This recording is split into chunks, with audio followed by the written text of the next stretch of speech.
John Cena, Steve Austin, Shawn Michaels. What do these guys have in common? If you said that they are some of the most recognizable performers in all of WWE, then you're wrong. The thing they have in common is that they all have first and last names. Now, I know that may seem like such a no-shit statement, but would you believe that it's almost becoming a rarity to say that about today's group of future stars? Recently, there's become a trend where someone gets called up to the main roster and within weeks, WWE strips them of their first or last names. Some of the more popular cases of this are guys like Alexander Rusev is now just Rusev, Adrian Neville is now Neville, and Antonio Cesaro is just Cesaro. I've often asked myself why WWE would want to shorten a wrestler's name. Is it for marketing? Perhaps a shorter name is easier to put on a t-shirt when you come up with a catchphrase for them. Whatever the reason is, it's hurting their talent. When they strip someone of their full name, it strips them of their identity. When I mentioned wrestlers like John Cena or Shawn Michaels, you knew exactly who I was talking about. And it's not because I showed you their pictures at the beginning of the video, but because those names are very distinguishable. They're unique, so you know who they are without having to think about it. Imagine 10 years from now if someone asks if you remember who Elias is. Unless they told you that they were talking about the guy who had always walked around with a guitar, you'd probably not remember him.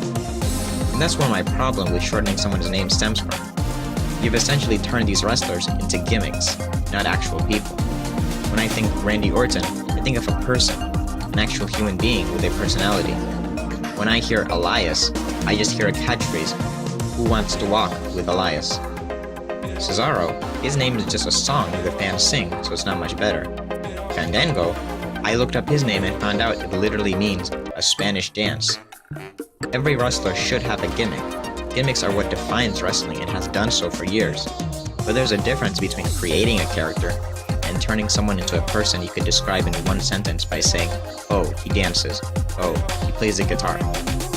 You could argue that wrestler names like Triple H or The Rock aren't much better, since those names aren't actual names. But I would argue that those names are more like nicknames, and unlike the examples I listed earlier, you don't define them.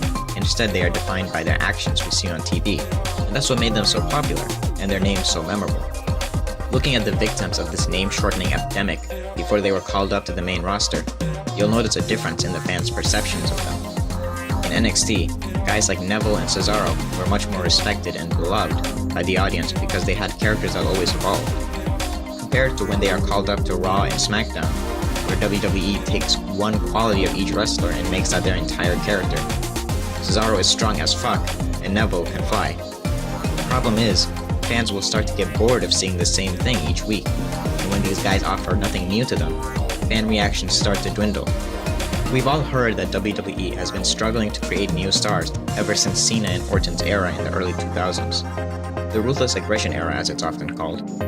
Now, I think it'd be an exaggeration to say that removing a wrestler's first or last name is the cause of this problem, but I do believe that it contributes to it. Creating a WWE superstar is no different than creating a character in a movie.